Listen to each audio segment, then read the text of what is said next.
All right, y'all. Welcome to the Unfazed, Unedited podcast, where we provide commentary on complicated topics in an uncomplicated format. I'm Dr. Shauna Payne Gold, and I go by she, her, hers pronouns. And Dr. Lisa, how are you doing today? I'm doing okay. I'm a bit cold and in denial that we are that it is cold. I'm in denial that we are no longer in summer. Not even close. Not even close. I've seen Yeah. some of my friends that have been starting their first fire in the fireplace. Oh my They goodness. they have started certainly, well, electric blankets, they're a real thing. They're a very real thing. So I've been using mine. Yeah, it's denial. Denial completely. Yeah, yeah. Mhm. So it's sunny out, but it's just not warm and I'm resisting That'll putting the fool heating you. on. Yeah, the sun outside will fool you for sure. I'm like, yeah, it looks like a beautiful summer day, but it doesn't feel like one. So here we are. But Dr. Lisa, let's dive into our word of the week. All right. I have a squeaking dog in the background. I apologize. The microphone picks that up. But so I was listening to a podcast, shocking, I know. And they were talking about the current state of affairs and they used the term hopium. So a blend of hope and opium. And I was like, that is a perfect word of the week. Um, and so it's thinking about, it's not quite the same as toxic positivity, but I would love to hear your perspective on that. But it's this idea that there is unwarranted optimism, head down, everything's going to be fine. And I'm kind of addicted to this. If we just, keep plugging along, the next 3.5 years is going to disappear and everything's going to be fine. So it's denial, but it's this kind of addictive strategy, perhaps as a means to cope, right? Like it's too much, so I'm just going to be hopeful and be addicted to said hopefulness, which is where we get to the hopium contraction there. So, what are your thoughts? I hadn't heard of it before. Oh, no, this is my first time hearing of it as well. And as I listen to you talking about this, I know for a fact that we've talked about toxic positivity on this Mm-hmm. podcast and Mm-hmm. some variations of that word as well. But what struck me about the hopium piece was, first of all, it's an Urban Dictionary, yay. But then at the same time, the addictive piece to that. So it's Mm, like, not that we're making fun of opium, but what we are saying is that if we're really talking about hope being something that's so addictive that it does make us detached from realities and pragmatism and what we're really right. facing down, then that may be the distinction. So that irrational and addictive piece of it, I think that's what makes this word unique and certainly applicable. And I'm just going to throw out a little something, and I know it's going to get me in trouble, and I don't care. I wonder how much hopium many people had during the entire election season that is Yeah. now puttering out. Because a lot Mm, of people have said, oh, he won't do that, or no, they won't yeah. allow that to happen, or da da da. And some of the smaller few said, no, they will. And no, we're not taking the hopium that you're selling because that's has not been true. So yeah, this word is what is it? What's the right phrase? It's kind of tongue in cheek, but at the same time, it's seriously affecting people's lives. It's worth talking about. Yeah. Yeah. So it's a good, if you have a friend who is overly optimistic or just is like, I'm hopeful it won't get that bad and I'm just going to keep my head down and roll through it. And that's what I'm hopeful Yeah, for. yeah. They might be consuming some hopium. Heavy, heavy on the opium. Yeah. All right, that was a good catch, Lisa. I had never heard of this until you brought it up, so I'm gonna keep that in my back pocket here. Yeah. All right, so let's get into phase one. So, Lisa, again, pulling from our higher ed roots and background, what I think is really important for us to consider, and something that I've seen floating around on the interwebs, is around our unhoused students that are still trying to push through their degree programs. And what I think is interesting is that fortunately, people are being creative with the short-term solutions. Okay. So Long Beach City College has what's called a college housing safe parking program. And this safe parking program allows enrolled students who are experiencing underhoused, homelessness. That's another conversation, Lisa, because I actually did a little mini search on appropriate language around all of this conversation. I'll get back to it. But for students that are experiencing this, they're able to park their vehicles overnight in a secure on-campus location, which Mm-hmm. is a for example, a secured parking lot that's on the campus premises. It is not a permanent fix, but it is a bit safer and more stable Yeah. than, for example, just parking on the street and trying to sleep there Mm-hmm. overnight. Um, and with that, there are those dedicated lots. Some are even secured by a gate and monitored by staff, cameras, so forth. Mm-hmm. Also connected to that, some essential services. So restroom, showers, Wi-Fi, laundry, even for some. They also can get connected to resources and social services like emergency aid, food pantries, and then to start segueing into longer term housing solutions, right? What I think is really creative about this is that, hello, Lisa, repurpose. Think about like the first thing I thought about was you all know my previous experiences have been at pretty large colleges and universities. If I'm back at College Park where they have the Xfinity Center that has, let's say, at least 4, 5, 600 parking spaces there. It's always monitored by cameras because they have very expensive athletic equipment in this building. Okay. They do have clean showers. They do have laundry. Like all of that would literally be in that space anyway to serve students, specifically athletes, but to serve students. And 9 times out of 10, unless there is a game or a sporting event overnight, those parking lots are empty anyway. Yeah. Yeah. And so I'm just fascinated. First, of course, my heart always breaks that we even have to have this conversation. But Right. since we are here, what a creative way to repurpose resources that are already there in ways that keep their students safe. And Mm-hmm. so, or at least safer. And so I appreciate the creativity that Long Beach College has kind of mustered up here. And they're not the only ones. There's a few university initiatives that are nationwide, some that are faith-based, rotational models of this work. I give California credit here. They've tried to propose bills that would expand this type of concept across their own state public higher ed system. Mm-hmm. And Mm-hmm. so I, right before we prepared the notes for this production for this episode, I reached out to a couple of my friends that are in California, but also connected to California to ask them some questions. And California seems to be leading the way with this model because they have not heard of this model in any other state yet. Mm. And so with that, I'm like, ooh, let me follow this and flag this as one of my Google searches that continues to feed back into my email so I can kind of track what happens with this. But Lisa, you have matriculated on many campuses, and of course, you are aware of what's going on around you. What are some of your initial thoughts with this creative idea and repurposing some resources that are already there for folks that need it most? Yeah, I mean, I love it. I obviously don't know much about it, and there might be some unintended consequences from the policy I'm not aware of. But I think that your point around these are spaces that are underutilized at certain times of the day. And so creating the opportunity for students to park their cars at low or no cost and have access to resources and feel like they can sleep overnight safely is a great step. I mean, it doesn't address the root cause, right? Which is one of the conversations I routinely have with students in my policy classes. How much of a policy, whether it's at the institutional level or at the state level, are band-aids or, diversions from the fact that we shouldn't have students in higher education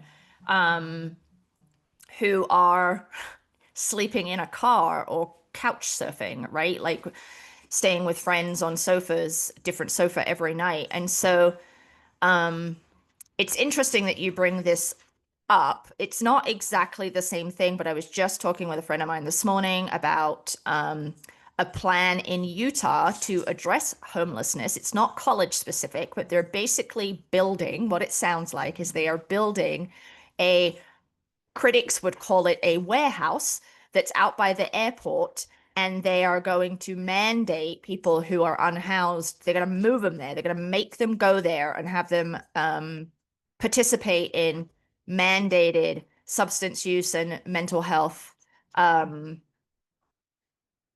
interventions, I guess. And it's so shocking and awful to me. And so that the proponents are saying, this is a great use of our resources, right? We have this space, we can bring all of these people in and get them the care and the services that they need all in one place, one-stop shop kind of thing. And then critics are saying, you know, you're putting this place out of kind of the public's eye. Apparently, it's also like a mosquito-ridden environment, so it's really unpleasant to be there. And then what oversight is there? And you're forcing people into these programs for mental health and substance use support, which is like not known to be effective, and kind of forcing people in to these services. So it's not a parking lot, right, in the same way that you're talking about, but it is I think, slightly misguided, but it is an attempt to address increasing rates of homelessness. And I don't know the degree to which students would get pulled up in that, but there's obviously in California, we know that housing is a huge issue. It's so expensive, and Long Beach in particular is not cheap, right? So I love it, but I also am like, what do I not? Cautiously. Yeah, cautiously. What do I not know about it, right? Because this Utah plant just reminded me a little bit of that. I'm like, that feels like a bit sketchy. Oh yeah, certainly sketchy. Exactly. Well, and of course, there are some other systemic barriers that they would need to remove in order to make it happen. So, for example, Lisa, I don't know how much yours were, but for those that have not matriculated on a college campus in, the last, let's say, 25 years even, hello, even as a student, you still will need to pay for a parking pass of some Yeah, sort. yeah. Are they going to remove that barrier for folks that already cannot afford housing to begin with, right? So that, those students don't have to pay for the parking pass in order to utilize that space. So that's one thing. The other thing that I'm thinking about too is, of course, some either completely less sensitive administrator, or someone for the sake of fiscal prudence and responsibility will then say, okay, well, if we're letting them use the showers, how much higher is the water bill going to be? How much more is the electricity going to be because laundry is being done? Da da da. Oh, well, is this fair considering that there are students that pay for on-campus housing that get this type of access, but students that can't afford on-campus housing also still get access to some of these things, everything short of the actual bed and room itself. We know there's going to be some barriers and resistance to this systemically. It's a matter of how that plays out. So, and even as far as possibly liability and insurance policies, if God Yeah, forbid something yeah. should happen to Lisa who's sleeping in her car overnight on campus and something occurs to her or her vehicle or her property, does the university want to be responsible for that with all Hmm. the cameras and the security? And Yeah. oh, by the way, there's a bill for paying campus safety to have more folks on the ground. As I put my administrative hat on, of course, I can already anticipate Hmm. very real price tags that will be on this, despite it still being the right thing to do, and I would still advocate for doing it. Yeah, and I think that's the piece around a lot of these programs to support the unhoused community, or whether they're sheltered, unhoused, or unsheltered, um, is they're often more complicated than we at first understand, which is why Mhm. I'm cautiously in support of it. I remember years ago at one of the universities I worked at, a director of housing there let a student who was experiencing homelessness stay in the dorms over the summer cost Mm-hmm. free, but I think Mm-hmm. he did it like under the table kind of thing, and he got found out, and I believe he ended up losing his job over it. But Uh-huh. I kind of felt like, I mean, I don't know the exact specifics, but I feel like he did the right thing.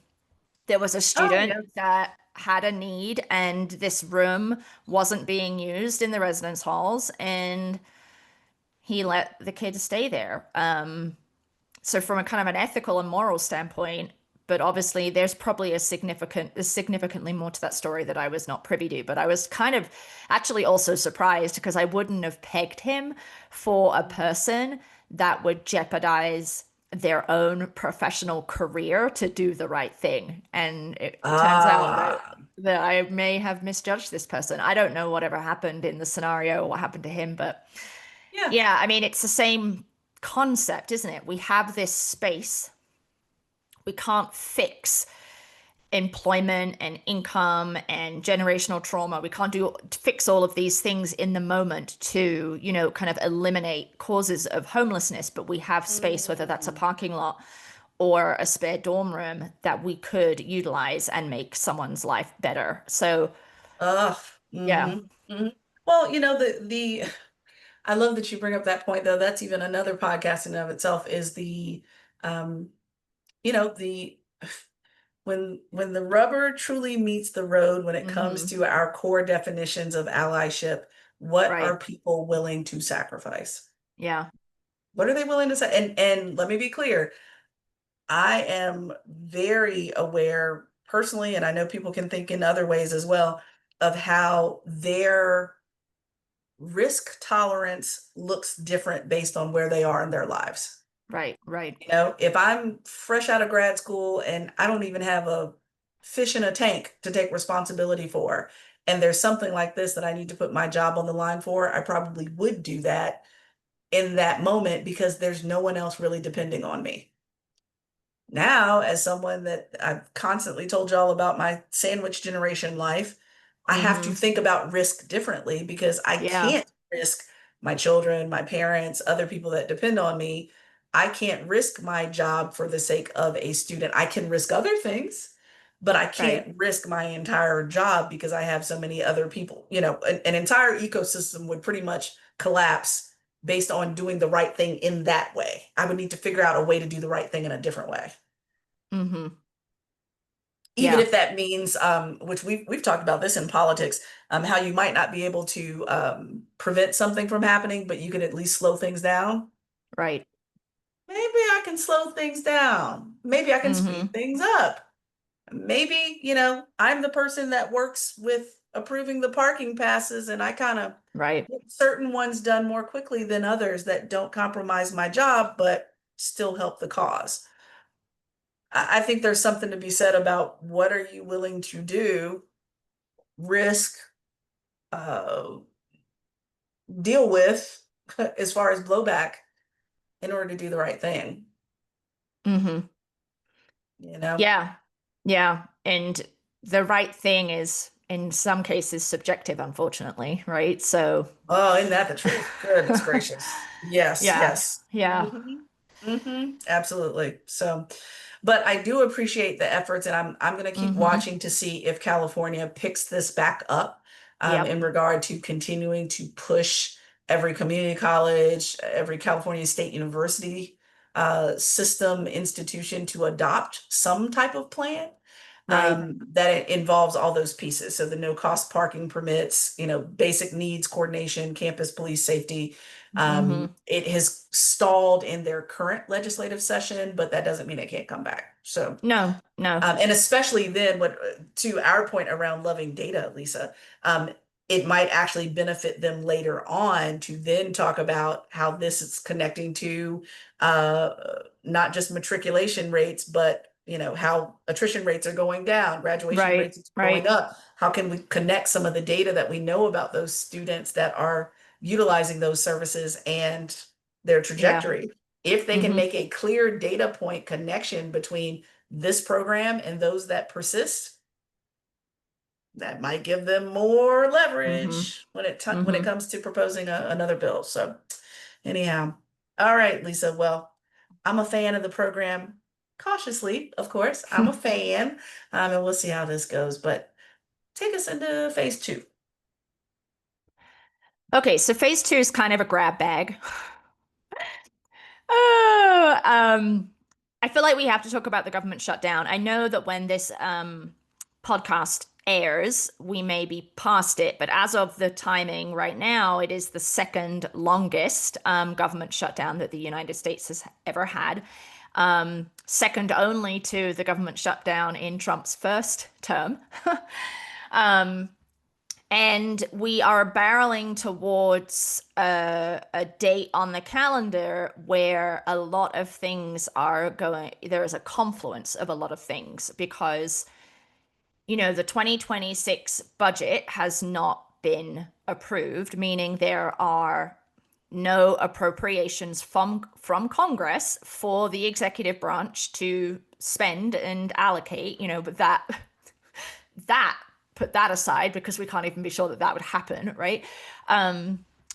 But we've got lots of benefit issues. So primarily WIC, which is Women, Infants, and Children, I believe, and then SNAP, Supplemental Nutrition Assistance Program, also kind of known as food stamps.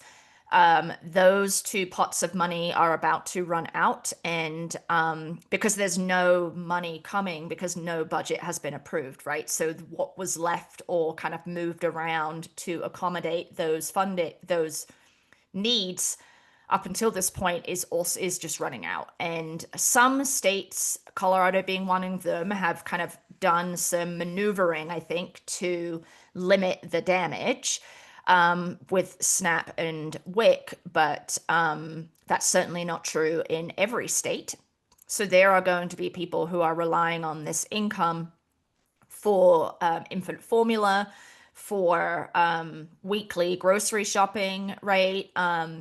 The other piece that I forgot to mention actually is Head Start, which is a program that a lot of lower income families rely on as childcare because they work, they work 8 to 5 or whatever. They have a shift which doesn't align with the school day, which you and I have talked about before. And so they rely on these programs to provide that childcare like across the gap, right? So not only might these folks lose benefits that support nutrition and putting food on the table, they might also lose their childcare through the Head Start piece, which is then going to impact their capacity to go to work, which could mean because these are not jobs that have a lot of security, they could lose their job, right? Which then puts people in a worse situation. So there's just this real domino effect that could happen. And then we're also barreling towards the Affordable Care Act subsidies, premium subsidies that help people afford healthcare premiums on the Affordable Care Act marketplaces across the country. So there's all this stuff happening. The Dems are holding fast, saying we're not going to approve any budget until you Republicans fix these healthcare subsidies, but it just is becoming a little untenable.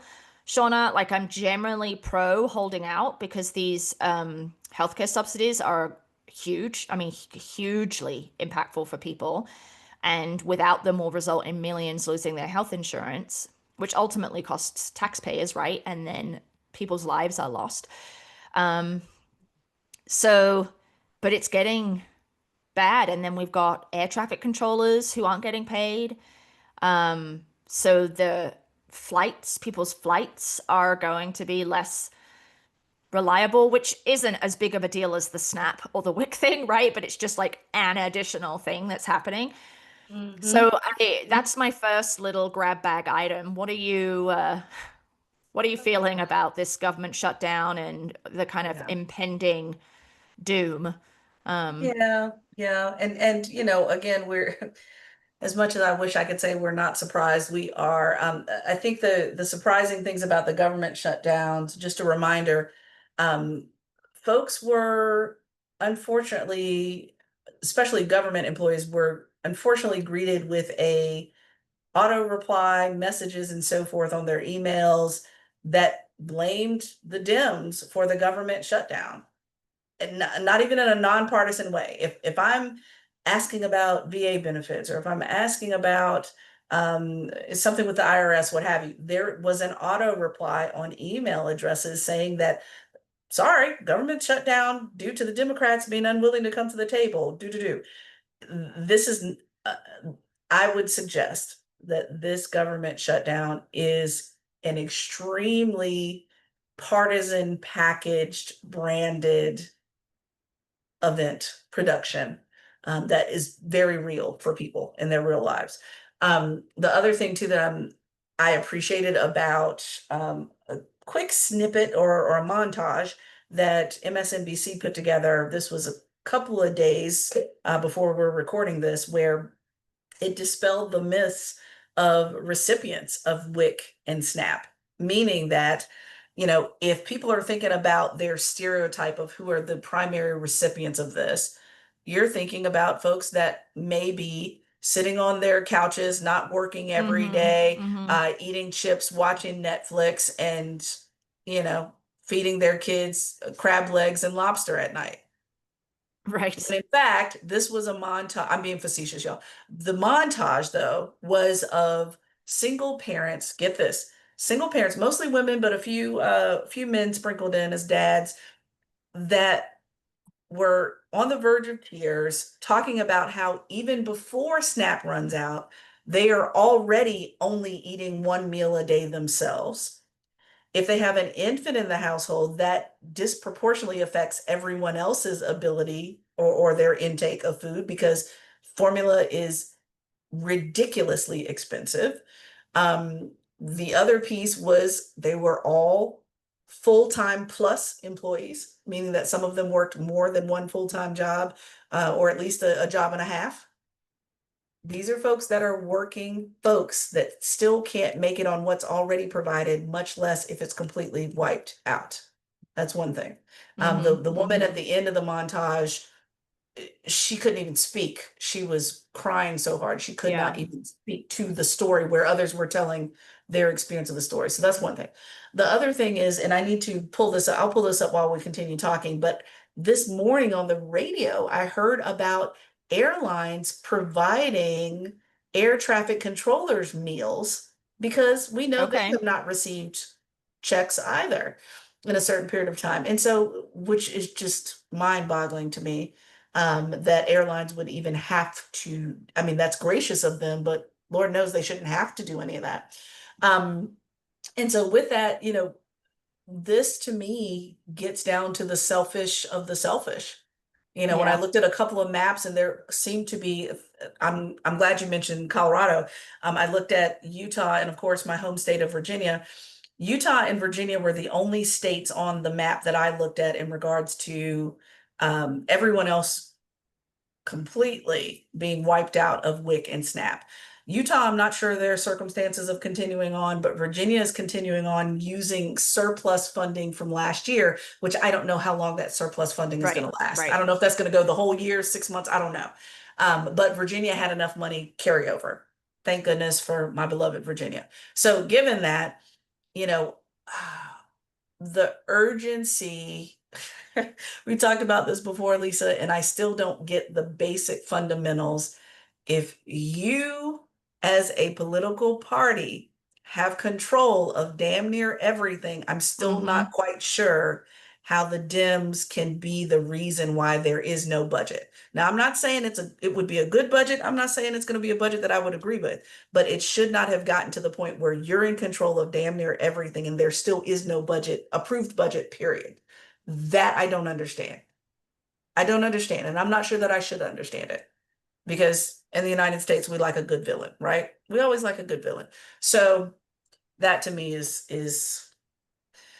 and then the optics. Yeah. We've all seen the photos that were folks were told to take down posted photos of the East Wing being torn down for the Yeah. ballroom build. So people can starve, but we really, really, really need a ballroom, Lisa. We need it. Yeah, I mean that is privately funded, so it's not coming from the taxpayers, but still all these like the Amazons and the Googles that are I'm not funding this sure I trust that ballroom. though.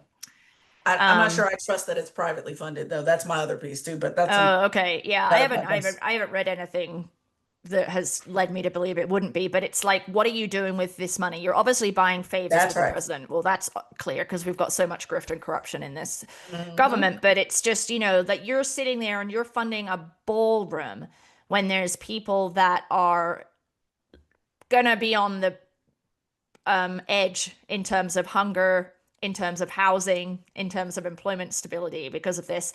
And I mean, to Hmm. answer your question about why there's not a budget is because compromise is not a thing anymore, right? That's Because exactly right. the Hmm. last decade, we have become so incapable of finding middle ground on anything, and everyone blames everyone else. But ultimately, yeah, if you're in control of the government, but you need 8 Democrats to vote for your budget, then you need to give a little, right? Which is exactly the point of the ACA subsidies, what they're asking for. But the other Hmm. piece, Shauna, is I think in the budget that the president put forth in May, that would potentially become the next year's budget, there was Yeah. already billions of dollars of SNAP reductions in that budget. So Hmm.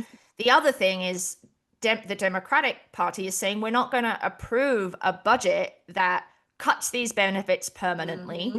that continues to fund a paramilitary organization that is stealing people off the streets and rappelling into buildings in the middle of the night and Hmm. deporting people to foreign gulags. You know what I mean? Like we're not gonna approve funding for all of these anti-democratic and autocratic things. So there's a larger story there, but what they're ultimately honing in on is these subsidies. But now we have kind of this collateral damage related to SNAP and WIC and other federal employees who are not getting paid. Hmm. Hmm. And which even if you don't access SNAP, but you are a federal employee and you are now furloughed and you are not getting paid, and I think we're coming up to the second paycheck that they're not going to get, Hmm. then Hmm. that makes you unstable too, right? So like That's it's not exactly right. like you even need the SNAP, but you might now need the SNAP because of the situation. So it's just a shitty rock and a hard place all round. And I just think it Hmm. demonstrates how detached the average politician is from reality. Oh, Um, for sure. For sure. it's For just, sure. it makes me heartsick to Hmm. think how long this might go on for. And I am about to see potentially a 28% rise in my premium, which Hmm. is several $100s, right? And I will be Yeah. able to do that for a period of time, but I won't be able to do Hmm. that permanently if those prices continue to rise. But folks for Absolutely. whom that increase is going to mean they drop health insurance. I mean, what do you like how can you be so disconnected from the experience of your constituents that you are unable to understand that a rise in healthcare premiums, a drop in food benefits, a reduction in access to childcare is ultimately a good for your constituents, right? And I just want to underscore what you said about the MSNBC stuff, that folks who are often receiving government financial support or Medicaid, the healthcare, they're Hmm. working. They're primarily working, or they have a disability that prevents them from working, right? Like, oh my God, these are not lazy people. I hate that shit when people are like, they just need to get a job. Well, one, it's not that fucking easy right now. But also, they are Hello. working, but we don't pay a living wage as a There you country. go. Well, I still, I always say, so listeners, please know that Lisa and I, we agree on 99.999% of the world's going ons. The 1% thing that we usually don't agree on is I don't give these mofos an inch on what they don't know or do know and don't care about. Because I hear you, Lisa. I hear you that, yeah, there may be a subset of politicians that are that far removed from reality. And I still feel that there is a large enough faction that is not that far away from reality, but they do not care. They do not Yeah. care. They don't care. They are not in a place where they're willing to maybe that's the running theme here. They're not willing to sacrifice whatever power they think they have in order to do the right thing by their constituents who have these Mm-hmm. needs. And so part of me is like, yeah, there may be some folks that are detached from reality, but I would strongly suggest that they know and they don't care. They see the banks that are emptying. They see Yeah, literal active military that are standing in line at food right. banks because they haven't gotten their checks. They know that we're about to go into holiday season where there are people flying, maybe not as much, but more during the holidays than not, which then means that our FAA folks need to be on point. They need to be, Hmm. hello, they need to be fed so they can be alert and healthy and do their job that keeps thousands of people safe.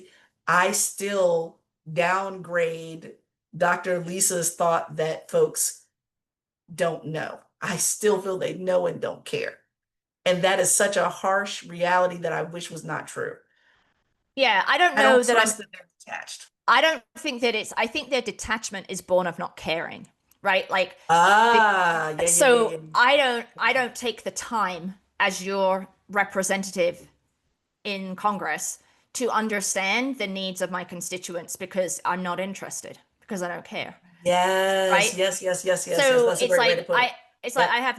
I have knowledge of it. It's like with Mike Johnson, the Speaker of the House, when he's talking about those No Kings rallies and talking about how they're, Hamas supporters and terrorists and Mm-hmm. violent Mm-hmm. people. And I'm like, these are your constituents. These are Mm-hmm. people who you represent, right? You have Mm-hmm. just that's how you talk about them. So yeah, he doesn't give two shits, right?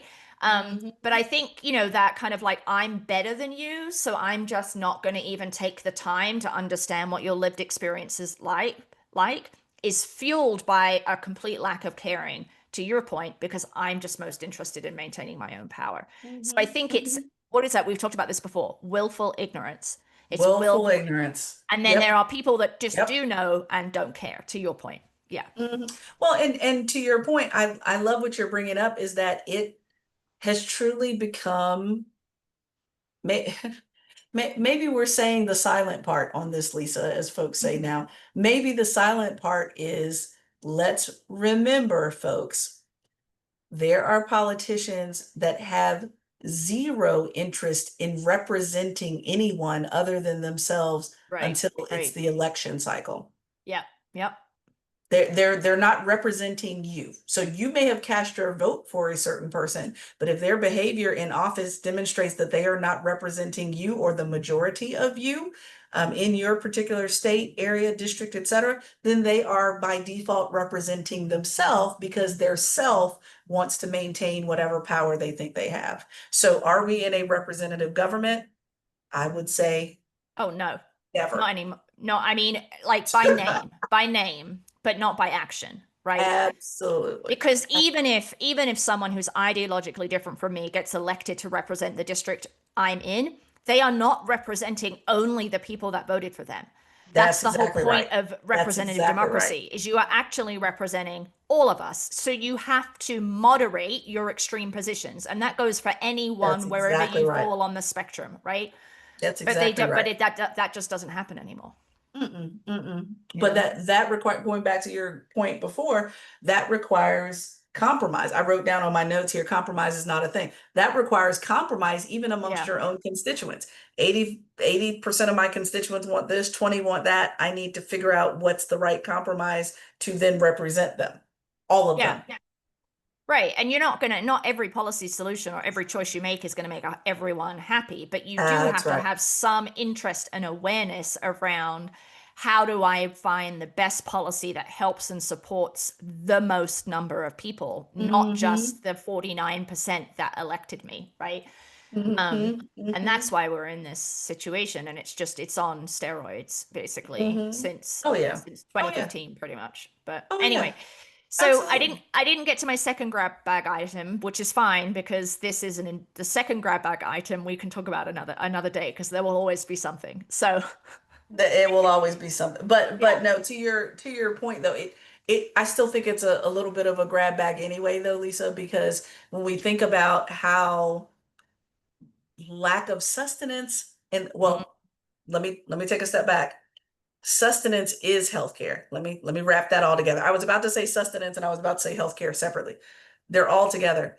When you don't have that, then look at how everything else begins to crumble. I Yep. mean, we've Yep. talked about how, uh, you know, the entire dissertation that was written to support the Black Panthers actually being a food program for kids who needed the sustenance for early childhood education Mm-hmm. and K Mm-hmm. through 12 education. We know what happens when people are not well fed and nourished, Yep. especially children, but beyond.